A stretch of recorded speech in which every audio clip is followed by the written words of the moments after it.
Hi everyone. So, I am going to do a story tonight. It's one of mine, and it's called The Desert Dweller. Now,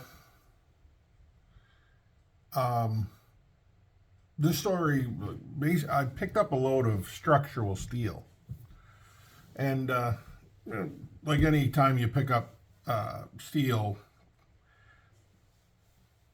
better than 90% of the time they want it tarped.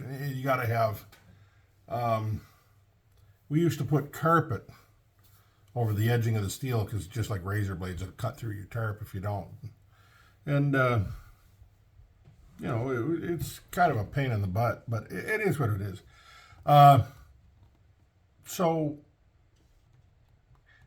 I was heading to the Four Corners region, to the Ute Nation, actually, in a beautiful area. I love the Four Corners region of the U.S., the desert, and in through, all that area. It's just, I don't know why. I always like deserts. Don't do well in the heat. Don't get me wrong. Most of us fat people don't. It's not good for you. But it is what it is. And I went down and met some fantastic people, just amazing people to meet and to be able to see the history that they're willing to share with everybody. So that's what I did. I went down there, delivered the steel, learned a little bit, bought my wife her favorite jacket. The boss is here again tonight, people. So I bought her a suede jacket with native markings all over it. And that was a good many years ago that that I was able to buy this jacket for her. And that's what she got from the Ute Nation. It was I had a lot of fun down there. Unfortunately, through most of my trucking career, some of it my wife, very small portion of it, my wife was able to join me, which I was a great treat for me to have the person I want to spend the rest of my life with. I mean, 30 years, over 3.5 million miles, is a long time to be away from each other. And it wasn't for a few days at a time. I'd spend sometimes 6 and 8 weeks on the road. So, anyways, this little adventure I went on, I went down, delivered, and like every truck driver does, I called in after I was done doing, and I was told to start beating my way towards Denver, hoping to get up. So I run U.S. Route 491 up there to Cortez, and then jumped on U.S. Route 160 and beat it east. Well, I left the nation, the Ute Nation, and I was going up 491. Now, it's late fall, early winter, so it's getting dark soon. Like it's getting dark earlier and earlier. Anyways, I was running up, and on U.S. Route 491, I was all by myself out there. There's nobody else around, no cars or trucks or nothing. And I got this real odd feeling of somebody watching me. And we all kind of get that the hair stands up in the back of your neck, or the hair stands up on your arms, and you're like, it's an uncomfortable feeling when you have a feeling of somebody watching you. So I looked to the east, and that'd be out the right side of the vehicle, my big truck, my Kenworth. Never saw a soul, nobody there. I looked to the west, at the left, and off in the distance, might have been 100 yards. I could see something standing there. It didn't look right. The proportions weren't correct, and there was something wrong with its head. I'm like, nope, don't want nothing to do with that. So I kind of hurried up a little bit and sped the truck up, and then the feeling went away. So I'm like, okay, well, it is what it is. And I could see signs for Cortez coming up, and 35 miles, 40 miles. And I turned the radio on, stereo, and dropped in one of my favorite CDs of the 70s, the old rock, the good rock.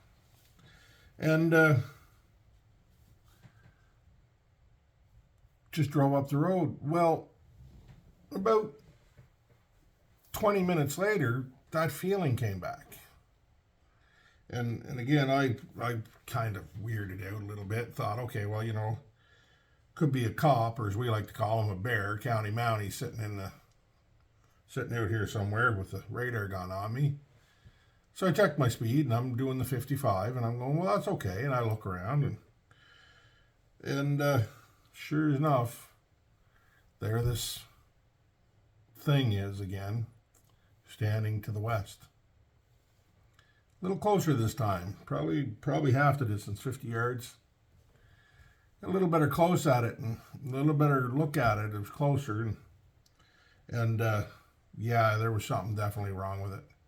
Though it was standing on two legs, it was not proportioned correctly. The arms were much too long. There was something wrong with the head. It had more of a, I don't know, dog looking, something wrong with its head. And yeah, this time I definitely put a bit of more of a giddy up in her, and off we went. So I turned at Cortez east on US Route 160, and everything was fine. There was nothing. And I kind of laughed to myself, seeing things, and try to convince yourself that it's all in your head. Been away from home too long. You're going silly. Well, I saw a town named Mayday, and I started laughing. I figured, well, it's apropos because things are definitely not right with what's going on tonight. So Mayday, and I kind of really tried to chalk it up to my imagination, and left it at that. Well, I'm going along now. I'm heading east, and I get about 10 miles outside of Mayday, west of Mayday, and I see the signs for it, and that feeling comes back, but it's so strong this time, it's almost overpowering. I mean, it's almost scary. You get the goosebumps and hair standing up in the back of your neck. But it's worse than that. I actually thought for a second, oh my God, did somebody jump on my walking deck? It's hanging onto the headache rack. Like it was almost a panic feeling. A feeling that, something's going to go wrong right now. And I looked out the right side of the vehicle, I looked out the left side of the vehicle first, because that's where I was used to seeing. And there was nothing there. It was just sagebrush, desert, sand hills as far as you could see. I looked at the right side of the vehicle, and this thing was standing probably 30 yards off the road, no more. And as I went by, it kind of turned with the vehicle as I was going by. And I thought to myself, there's no way in hell. I cut the top gear to that, threw my foot to the mat, and I woke that great big cat up, and off we went. And I got to Mayday, 1 mile from Mayday. I saw the sign, and I convinced myself to slow down. And I was running 85, 90 miles an hour. I was probably doing 180 kilometers an hour. No, it'd be 150 kilometers an hour is what I was doing. way faster than I should have been, but I couldn't go blowing through a town at that speed. You know, kill somebody, or that wouldn't. Anyways, it just terrifies me to think about it. But that image of whatever that was stayed with me. Now, I loaded out of Denver, and I loaded out of Denver for Regina, Saskatchewan. And it took me through Montana. And I was in Montana. I was up on US Route 2 in Montana, and there's a big First Nation, or I guess they still call them reservations down there in Canada. We call them First Nations there. And I actually was talking to an elderly gentleman, one of the elders, and we were sitting in this little cafe, and I kind of confided in him what was going on and what I'd seen. And I told him, I said I had an affinity for kind of abandoned places, churches and graveyards, kind of my favorite thing. And he told me that's not good. Abandoned graveyards tend to attract an entity.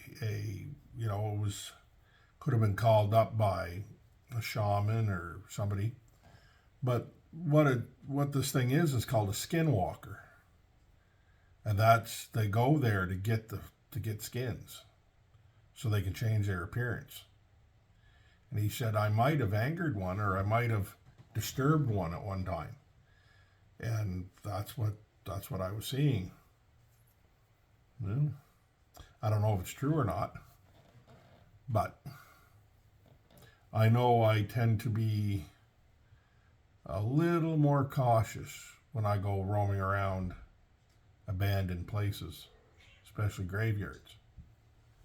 It's you just never know what you're going to disturb. There's my kitty bugging my wife because she's in her chair. Yeah. Anyways, that's it for tonight, folks. It's a short one, but for the rest, for the next little while, for the next couple of weeks, Della and I are going to be going to, one of them is Wilson Point. It's a Scottish historical site. It's the oldest Scottish church and graveyard in Canada. Yes, we're going to be roaming around a graveyard. Anyways, we'll be taking videos of that. I'll be doing shorts and full-length videos, as well as other churches and graveyards in the area. Some of them up where we live are quite old. So we'll be doing that, and we'll be making videos and putting them on our channel for everybody to see. And I'll be also putting them on our website, on my website, toddleroo.com. So I hope to see you there. Anyways, have a super night. Be careful. Be safe.